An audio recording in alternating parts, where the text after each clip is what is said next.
Reno Rodeo celebrated its 95th anniversary in June 2014.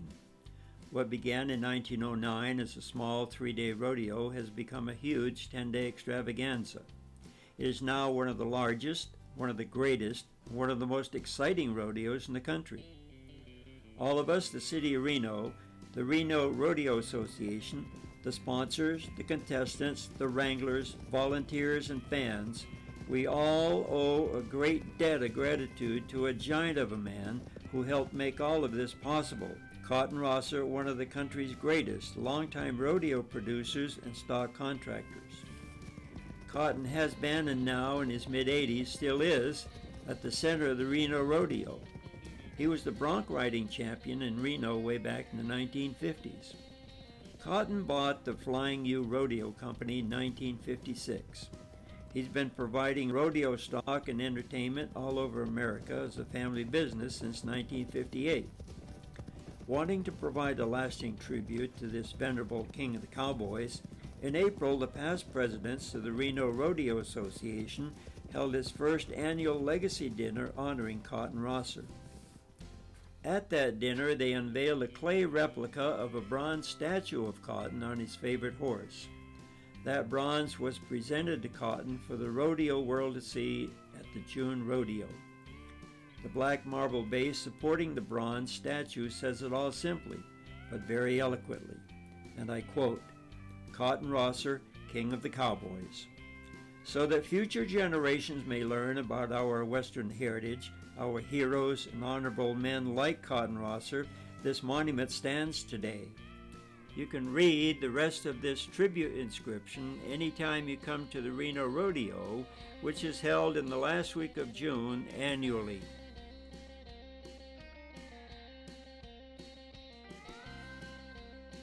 Reno Senior Discovery TV caught up with Cotton at the rodeo, just as he was getting ready to mount his horse for an evening show. He was graciously accommodating, just as stated on the black marble base of his bronze, for future rodeo fans to see and remember.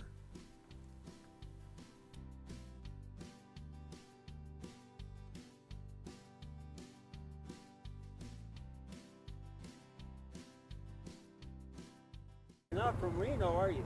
No, I was born in Long Beach, California, before World War II. Yeah, I was born and raised in Long Beach, California, and raised on Catalina Island. And then I went to Cal Poly at San Luis Obispo, and then went off to Northern California and rodeoed professionally, and have lived in Marysville for the last 60 years. And I rodeoed in all these rodeos, riding broncs and roping and riding bulls, and Reno, Las Vegas, Houston, all in Madison Square Garden, all the big rodeos, until I broke both my legs, and then I got out of professional rodeo in 1955. And I became a livestock contractor in 1956. Well, I tell you what motivates me is the little kids in rodeo. I was a kid myself once, and I love to go around and shake all the little kids' hands, and especially all the senior citizens. When I see all those senior citizens come out here at the rodeo and their daughters and sons bringing their grandkids, that's what motivates me is the fans, and I love the national anthem and the American flag. And the cowboy, I wanted to be a cowboy when I was a little kid, and I've been doing that for 60-some years now, maybe even longer than that, 65, 68. And that's my thing. When I was a kid, there was Roy Rogers, Gene Autry, and Lone Ranger and all them, and I've just tried to keep up the same image for these kids, something to think about.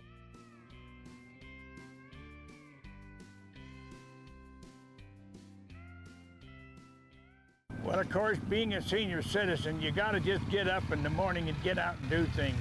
You know, it's easy to sit back and take it easy, and I hurt a little bit once in a while. Senior citizens have got to get out and see a rodeo, see the Western entertainment, and bring the kids and the grandkids and see what's really going on. We have something in rodeo. We have something for the older people, the bucking horses and the bull riding and all those things. Then we got mutton busting for the kids, and we got barrel racing for the women who like to see the women in competition. But senior citizens love rodeos. We try to do a discount price if we can for senior citizens. And we like the show to be fast, a good 2-hour, 2.5-hour production. get them in and get them back out and get them home and let them rest up. But you got to get out, get up, and do things. Don't just lay around the house and watch television. Anybody can do that. And I'm guilty of it as anybody, but so I need to do more walking. It hurts a little bit, but you need to walk and talk to people. Some of our seniors still remember the movie The Misfits, which was filmed here in Reno in the 1960s. Were the horses you provided in that movie actually Mustangs or not? Well, they were Mustangs. They were Mustangs. And for the ones they used out at La Hunting Dam on that desert scene, yes, they were mares and colts. And they were Mustangs, and of course Wild Horse Annie right here in Reno stopped a lot of that. Yeah. But that was a great movie with Clark Gable and Marilyn Monroe and Montgomery Clift. It was their last movie, and my hard partner Dick Pasco, who was my partner then, we did the rodeo scenes, the bucking horse, and my partner doubled Clark Gable, and it was a great production. I didn't have spent much time on it. He spent all summer in there. They all stayed at the Mapes, the Charles Mapes and the Mapes Hotel. And it was a great summer. I flew in a couple times in my airplane, but they're waiting, sitting out there in La Hunting Dam, waiting for the sun to go behind the cloud and stuff. And I said, this is just a little too slow, this show for me. So I jumped my airplane, went back to a rodeo. Do you have any parting comments on the Cotton Rosser Legacy celebration here Sunday night? Well, you know, I've been pretty fortunate in my lifetime. The people I've met, the friends I've met, and the halls and the awards I've gotten. I'm in the Rodeo Hall of Fame and the Cowboy Hall of Fame in Oklahoma City.